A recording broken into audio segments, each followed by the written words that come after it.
Kalau saya adil akan saya bunuh dengan cara yang adil. Kalau saya kejam akan saya bunuh dengan cara yang kejam. Tah, kiai mah dibunuh dengan cara yang adil. Dibunuh karakterna, dibunuh harismana, dibunuh kabarokahanana, dibunuh ilmuna. Ngan anehna ieu anehna kiai nu asup ka Golkar teh teu daekeun tobat, heran aing mah. Heran heueuh. Sakali deui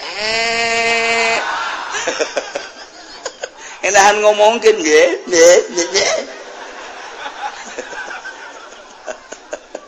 Kahayang aing mah tobat ka kiai teh ja ilmuna ayakeun keneh. Insyaallah lamun tobat mah kula nanya ka Abah.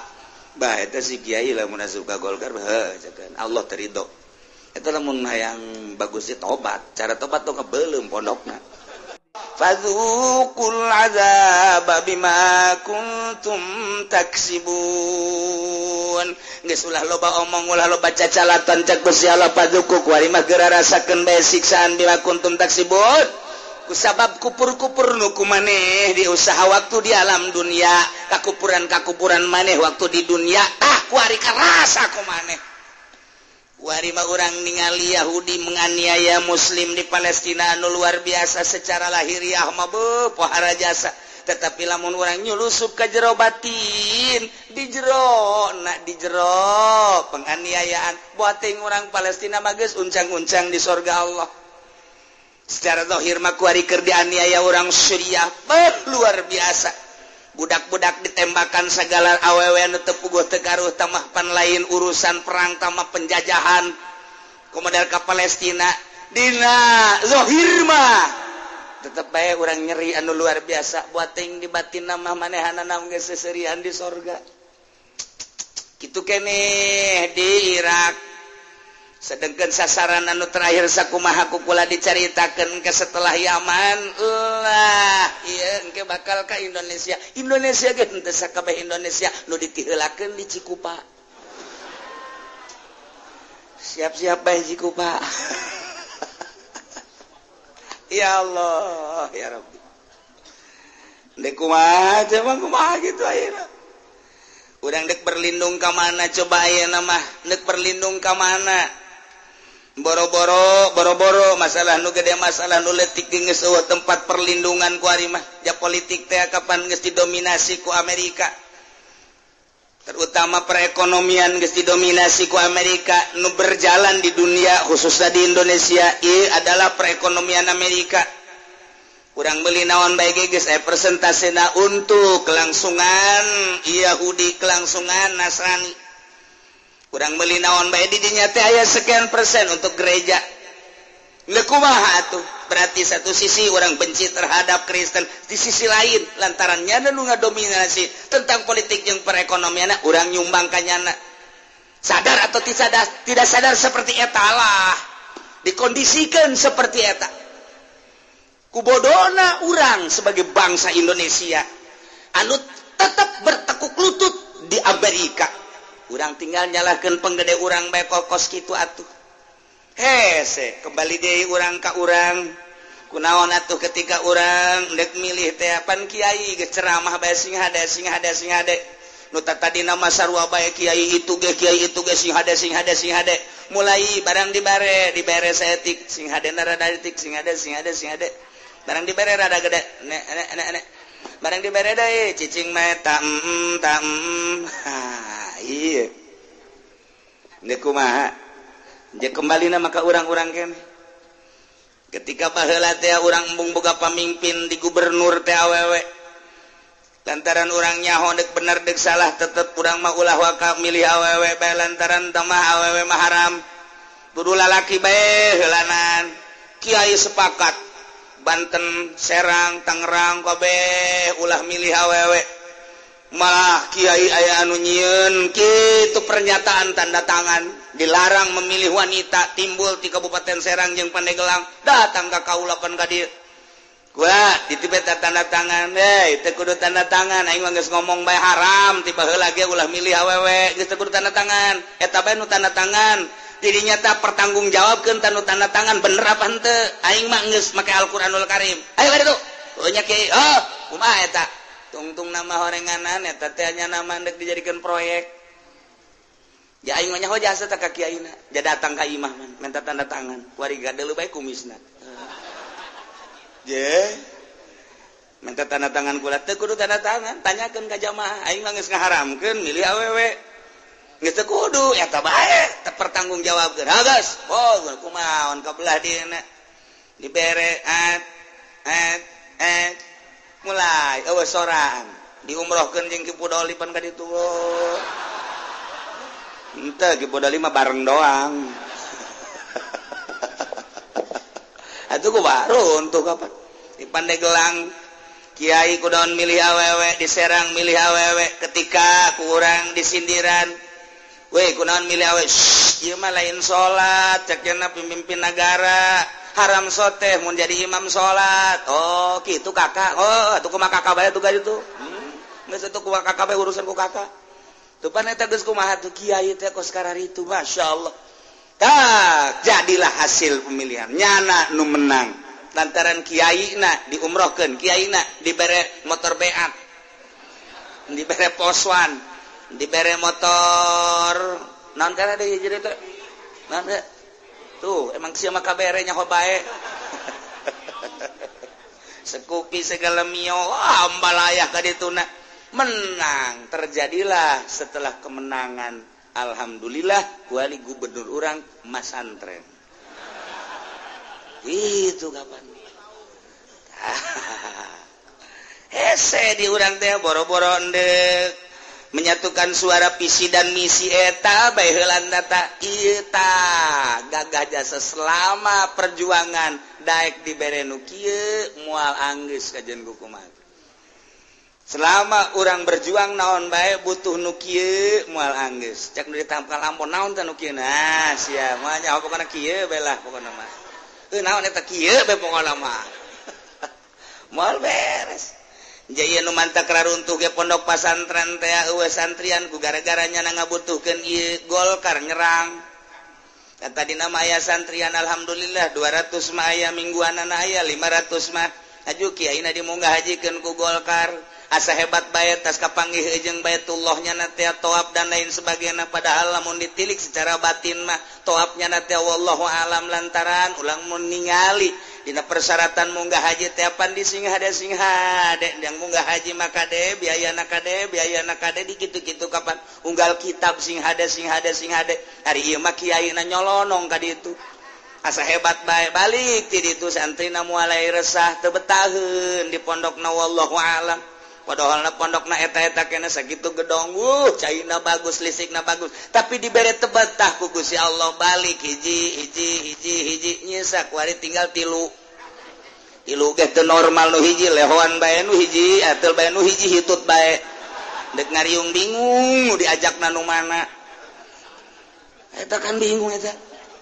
diajak nu gagaro bae ngisinkeun diajak nu lehoan bae komo atuh nu diajak nu hitut bae sia hitut itu ilo itu can datang ke tempat ngariungnya na geus bebeja kiai hayang hitut betekeun atuh hitut bae kudu bebeja dan geus dibetekeun gunyana didadatkeun keluar bukur kepret geula tuh itu bebeja sia begitu dikepretkeun kena bibir kiai tegal kiai bae balik cek jalan nyunyut balik ngetrok lawang nyunyut cek pemajikan abah sia mau berkat lauk cucut tah barang dibuka cucut nyunyut tah eta gara-gara kiai asup Golkar kos kitu eta teu sadar tah kiai sing sadar geura-ge ulama ieu mah lantaran hayu urang babarengan deudeuh jeung nyaah ieu ka kiai ulah kabita kudu dia lain Golkar bae naon bae pan geus jauh dina kitab ulah sok kabita hubud dunya cilaka kajen kumaha ge cilaka masyaallah lamun dihitungan ku ari mimiti Ciamis Tasikmalaya Bandung Garut ulah mah nyaho terus kabelah dieuna Cianjur Sukabumi Bogor Tangerang Makomo lahir di Tangerang nyaho jasa nu hirup jeung nu paeh hararaya keneh nu aya nyaho jasa kiaina terus ka Serang terus ka Pandeglang santrina arareueuh kabeh titah kusaha gerak Allah mingguan nu tadi nanggeus aya 400-an terus 300 terus 200 terus 100 ku ari mah tinggal cak-cak buricak tinggal suuzon bae nu tinggi gara-gara kiai eta sih kunaon juga ngagara-garakeun ka kiai eta introspeksi di jero hate si aya panyakitan bego hubu dunya tah ulah sok kabatur hubu dunya dirina cenah kiai eta mah hubu dunya pakaian ge bagus mobil ge bagus je disesuaikan hulu sia ku aing sia eta teh urusan pakaian urusan kendaraan pamereti Allah resep jeung henteu mah rahasia diri jeung Allah sia nu dipikiran ulah sok mikiran kiai batur kuno naik ka kiai anu mah anu kiai anu sia pikiran goblok kudu mikiran kiai batur mah geus ka awang-awang geus ka mana ibadahna nyana mikiran kunaon si eta sia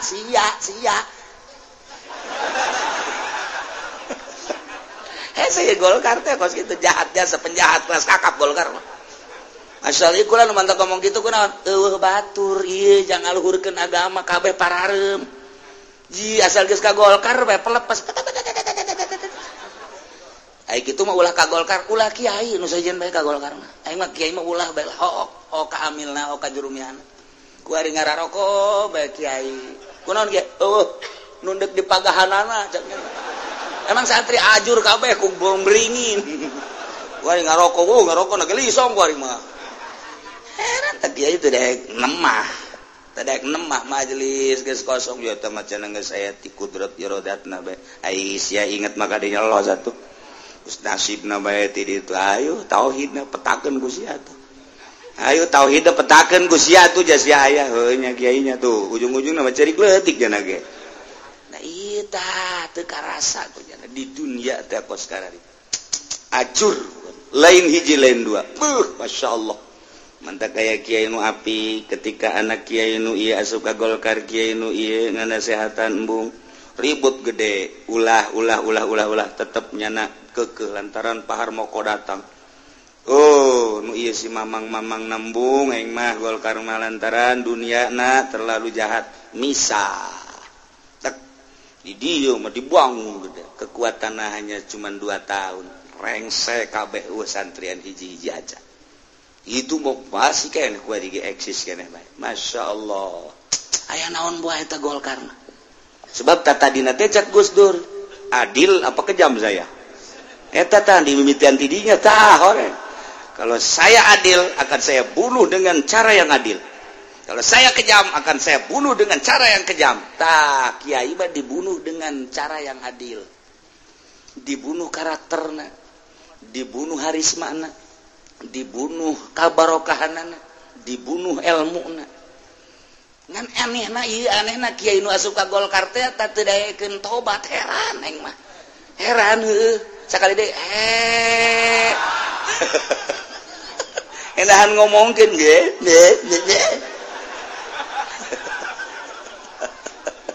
kayak aing mah tobat ka kiai teh ja ilmuna ayakeun keneh insyaallah lamun tobat mah kula nanya ka abah bah eta si kiai lamun asup ka Golkar heuh cekeun Allah terido eta lamun hayang bagus teh tobat cara tobat tong kebeulem pondokna eta kolot teu kira-kira ngomong lain pondok teh mah situ mah beulem pondokna cekeun teh lamun can dibeulem can jadi teh tobatna tuh eta mah meureunnan nyingsieunan we teh mah ka kula supaya kula ulah meureun aja kula ya ai duitna terus bae ku ari ge ya alhamdulillah kula lamun kadatangan tak kamari kan kula ajak keur poe Kemis datang bupati datang gubernur kula ngadoa mudah-mudahan ulah mere ka aing salamet aing lamun teu mere bener sasalaman teu mere naon dijabah berarti doa aing kajen yang teu kabayar ge daripada make duit sia mah gubernur teu mere berarti pelit kan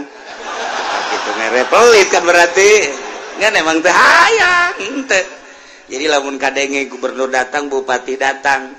lillahi ta'ala teu merena naon. Eta datang bunga bae secara kemanusiaan nya manusia kula manusia. Satu sisi suruh siling menasehati wa tawassaw bil haqqi wa tawassaw bis sabr. Cek Golkar bohong ki uci mah. Soekeun ku aing sungut sia. silih nasehatan kula mah tetep bae ka bupati kula nganasehatan bupati urang ka gubernur nganasehatan ka wali kota nganasehatan teu eureun kula mah nganasehatan cara kula nganasehatan kelalagaan kana nasehat kelalagaan kana janyana ge sarua yang salamet di akhirat tembung ka neraka ji atuh sarua ku cara kula engke nganasehatanana geus teu wani nyeun mere sebab nyana ge meureun dibisiki hati-hati jangan suka ngasih sama Ki Uci kenapa kalau sedikit engke bahaya kalau gede boleh ulah dibejakeun teu mere tak kudu kuat kos kitu babaturan teh jadi urang eueuh nanaon jeung bupati tetep akrab tetep ngadoakeun atuh asa kebutuhan-kebutuhan di negara engkena urang babari jeung gubernur akrab eueuh nanaon ulah sok hayang dibere tah lamun geus hayang dibere eta nu cilakaana sing kuat seperti kitu jadi kaduluna akrab bae geus kura sakirang lalagaan ku kumaha ge yang hayang dibere jieunan itu geus bae juga beneran teu mere tuh geus pas ngaranna beres geus nah eta bersihkeun ulah aya naon-naon salah amat urang ngasehatan kanyana hati-hati titip bangsa titip umat sapeker bloon pan ieu kumaha atuh ieu tah ieu engke bakalna ieu tah di neraka bakalna pengikut-pengikut nyarekanan ka pamimpin-pamimpin riweuh rame nu jejeritan bae aya nu ceurik bae aya anu nyarekanan bae aya nu gelut bae aya nu silih peupuh bae aya rame ngaranna ge siksa kumaha ceuk Gusti Allah fadzuqul azaba bima kuntum taksibun kuali mages ulah jejeritan ulah cerik ulah ribut ulah silih tinju eueuh paedahan lantaran kabege disiksa ku ari rasakeun bae ku maneh al azab siksa bima kuntum taksibun ku sebab kakupuran kamusyrikan anu ku maneh diusaha urang mah alhamdulillahirabbil alamin jauh jarakna urang ka Kangjeng Nabi tapi urang iman ka Kangjeng Nabi seakan Kangjeng Nabi hadir komo urang keur muludan assalamu alayka ya Rasulullah assalamu alayka ya Habiballah assalamu alayka asa aya Kangjeng Nabi na masyaallah ketika neuleuh nu ngabangun masjid eta tapan parentah Kangjeng Nabi ternyata asa aya Kangjeng Nabi na ketika urang ningali nu ngabangun majelis eta teh akan parentah Kangjeng Nabi asa aya Kangjeng Nabi na ketika ngabangun musola asa aya Kangjeng Nabi na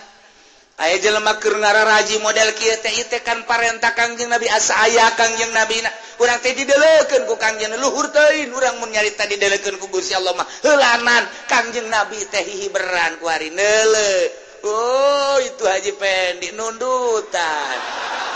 kadelekan ku Kangjeng Nabi sial ta budak aduh nyana bisa ngagerokeun Sina Umar ayo jawara Umar seret Haji Pendi waduh cek Sina Umar moal Gusti asal dikitukeun bae ngarenjak nyana